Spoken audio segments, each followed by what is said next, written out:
ولی کے پہچاننے کے لیے کرامت شرط نہیں ہے، کرامت ایک ذریعہ ہے، ضروری نہیں ہے۔ کتنے اولیاء ہیں جن کی کرامات ہمارے تک نہیں پہنچی لیکن وہ اللہ کے ولی ہیں۔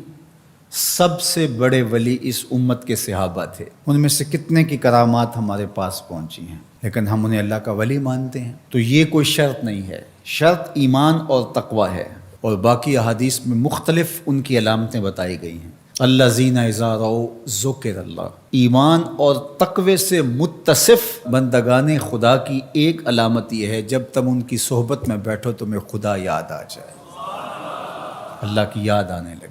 تو کرامت معیار ولایت نہیں ہے اور شرط ولایت بھی نہیں ہے۔ تھوک کے حساب سے مارکیٹ میں بہت سارے لوگوں کی جعلی کرامات موجود ہیں، تو اولیاء کے لیے ہم عقیدت اور محبت کے جذبات رکھتے ہیں تو پھر مارکیٹ میں 2 نمبر بھی اس کا آئے گا۔ اور ہمیں پتہ ہے غذائی اجناس سے لے کر کے ادویات تک اور دیگر ضروریات زندگی تک کہ اصل کیا ہے اور نقل کیا ہے، تو ہمیں اس میں بھی غور و فکر کرنا چاہیے کہ اصل کیا ہے اور نقل کیا ہے، نہ یہ کہ ہم چند بدطینت لوگوں کی وجہ سے حقیقت کا انکار کر دیں۔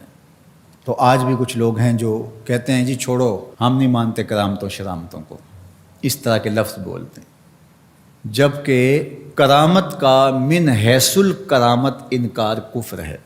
اگر کوئی کہے میں کرامت کو ہی نہیں مانتا تو یہ کفر ہے۔ وہ کرامتیں جن کا بیان قرآن مجید میں موجود ہے، جس طرح آصف بن برخیہ کا تخت بلقیس لانا، حضرت مریم سلام اللہ علیہا کے حجرے میں بے موسم پھلوں کا آنا، اصحاب کہف کا 300 سے زائد سال کا عرصہ سوئے رہنا کھائے پیے بغیر، اور رب ان کی کروٹیں بھی بدلتا رہا، یہ قرآن میں مذکور ہے۔ تو اس کا انکار بھی کفر ہے، قرآن کا انکار لازم آتا ہے۔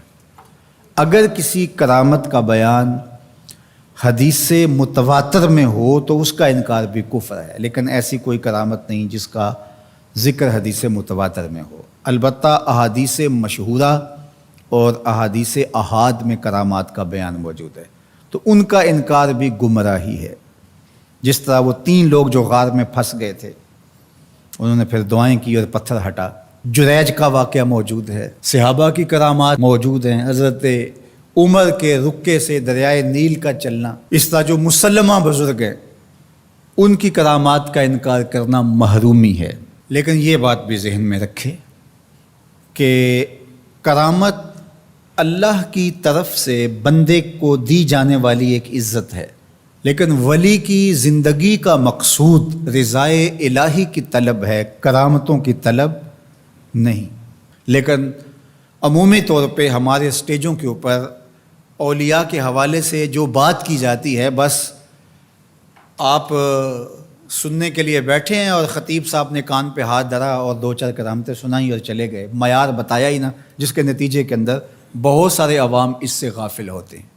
میں اللہ کا شکر ادا کرتا ہوں کہ ہم نے ہمیشہ اس بات کا التزام کیا ہے کہ لوگوں کے سامنے پوری تصویر رکھیں، کیونکہ مجھے اس بات کا احساس ہے کہ آپ لوگ کتنی محنت کر کے کہاں کہاں سے چل کے آتے ہیں، پورے پاکستان میں بلکہ پوری دنیا میں ہم جہاں گئے ہیں، ہمارے سامنے جو لوگ آ کے بیٹھتے ہیں زیادہ تر طبقہ باشعور لوگوں کا ہوتا ہے، تو پھر ہماری ذمہ داریاں اور زیادہ بڑھ جاتی ہیں کہ ہم جو ہے وہ ان کے سامنے وہ بات کریں جو بات کرنی چاہیے۔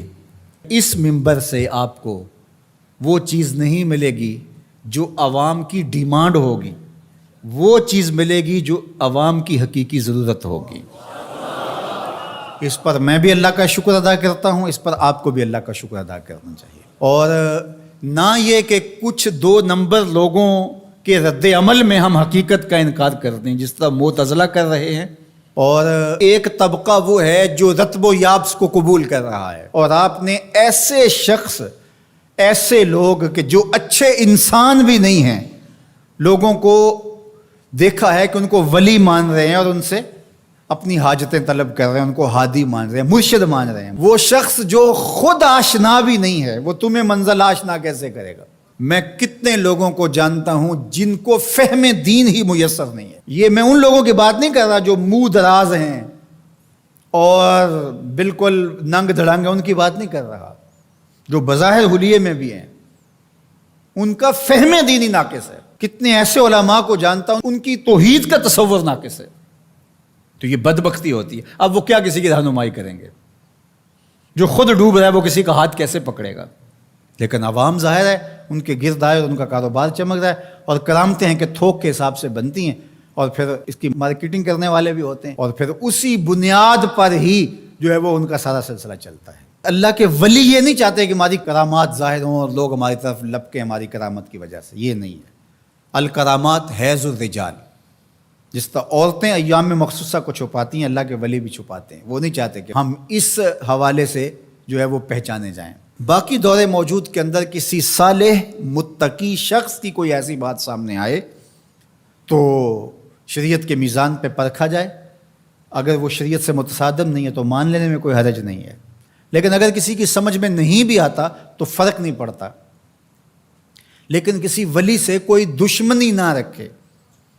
جو کسی ولی سے دشمنی رکھے تو اللہ فرماتا اس کا میرے ساتھ اعلان جنگ ہے، تو وہ پھر شخص محروم کر دیا جاتا ہے.